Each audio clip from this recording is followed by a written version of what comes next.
Hoshea, Hosea chapter 8. Put the ram's horn to your mouth, like an eagle against the house of Yahuah, because they have transgressed my covenant, and they have rebelled against my Torah.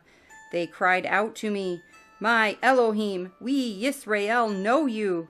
Yisra'el has rejected what is good, an enemy pursues him. They have made sovereigns, but not from me. They have made rulers, and I have not known. From their silver and gold they made idols for themselves, so that they are cut off. O Shamaron, your calf has been cast off. My wrath has burned against them. How long shall they be incapable of innocence? For from Yisra'el is even this, a workman made it, and it is not Elohim. For the calf of Shamaron is splinters. For they sow the wind and reap the whirlwind. The stalk has no bud, it yields no grain. If it yields, strangers swallow it up. Yisra'el has been swallowed up. They have now become among the nations as a vessel in which is no pleasure. For they themselves have gone up to Ashur. A wild donkey alone by itself is Ephraim. They have hired lovers. Also, although they sold themselves among the nations, this time I shall gather them, when they have suffered for a while from the burden of a sovereign, of rulers. Since Ephraim has made many altars for sin, they have been altars for sinning to him. I have written for him numerous matters of my Torah. They were regarded as strange. As for my offerings, they slaughter flesh and they eat. Yahuah shall not accept them. Now he remembers their wickedness and punishes their sins. Let them return to Mitzrayim. For Yisra'el has forgotten his maker and has built palaces, and Yahudah has increased walled cities. But I shall send fire upon his cities, and it shall devour his strongholds. Hoshea, Hosea chapter 9. O Yisra'el, do not rejoice with exultation like the peoples, for you have whored from your Elohim. You have loved a love fee at all threshing floors. Threshing floor and winepress shall not feed them, and new wine shall fail in her. They shall not dwell in the land of Yahuah, but Ephraim shall return to Mitzrayim and eat uncleanness in Ashur. They do not pour wine offerings to Yahuah, nor are their offerings pleasing to him, it being like bread of mourners to them. All who eat it are defiled, for their bread is for their life. It does not come into the house of Yahuah. What do you do for the appointed meeting, and in the day of the festival of Yahuah? For look, they shall go because of destruction. Mitzrayim gathers them up, Mof buries them. Nettles possess their valuables of silver. Thorns are in their tents. The days of punishment have come. The days of retribution have come. Yisra'el knows. The Nevi is a fool. The man of the Ruah is mad because of the greatness of your wickedness, and great is the enmity.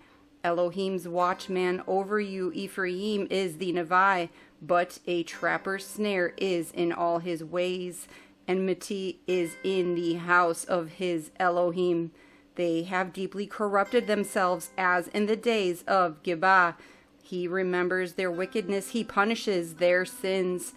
I found Yisra'el like grapes in the wilderness. I saw your fathers as the firstfruits on the fig tree in its beginning.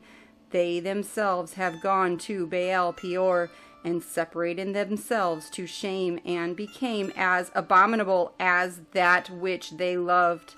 Ephraim is like a bird, their esteem has flown away. No birth, and none with child, and no conception. Though they bring up their children, I shall make them childless without man. For it is woe to them when I turn away from them. I have seen Ephraim like Zor, planted in a pleasant place. But Ephraim shall bring out his children to the murderer. Give them, O Yahuah, give what? Give them a miscarrying womb and dry breasts. All their evil is in Gilgal, for there I have hated them. Because of the evil of their deeds, I drive them from all my house. No more do I love them. All their rulers are rebels. Ephraim has been smitten, their root has dried up, they yield no fruit.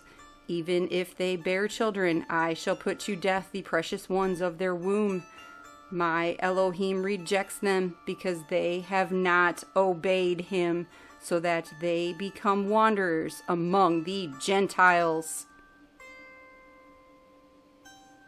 Hoshea, Hosea chapter 10. Yisra'el is a degenerate vine. He brings forth fruit for himself. As his fruit increased, he increased the altars, and the better his land, the better they made the pillars. Their heart has been slippery, now they are guilty. He breaks down their altars, he destroys their pillars. For now they say, we have no sovereign, because we did not revere Yahuah. What would the sovereign do for us? They have spoken words, swearing falsely and making a covenant. Therefore judgment shall spring up like poisonous weeds in the furrows of the field. The inhabitants of Shamaron fear because of the calf of Beth Awen, for its people shall mourn for it, as well as its priests who used to rejoice over it because of its esteem that has departed from it. It is also brought to Ashur as a present for sovereign Yerev. Ephraim receives shame, and Yisra'el is put to shame through his counsel. Shamaron is cut off, her sovereign is like a twig on the surface of the water. And the high places of Awen, the sin of Yisra'el, shall be destroyed. Thorn and thistle come up on their altars. And they shall say to the mountains, cover us, and to the hills, fall on us.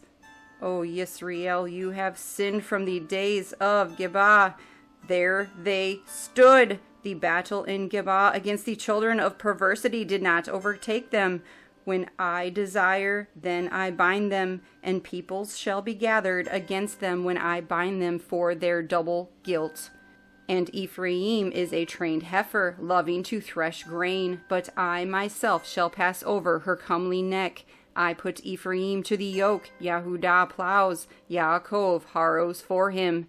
Sow for yourselves righteousness, reap according to kindness, break up your tillable ground.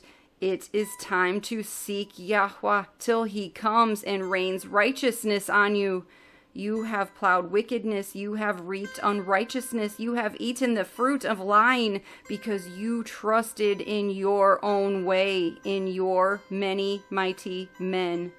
And uproar shall arise among your people, and all your strongholds shall be ravaged, as Shalman ravaged Beth Arbel in the day of battle, a mother dashed in pieces on her children. Thus it shall be done to you, O Bethel, because of the evil of your wickedness.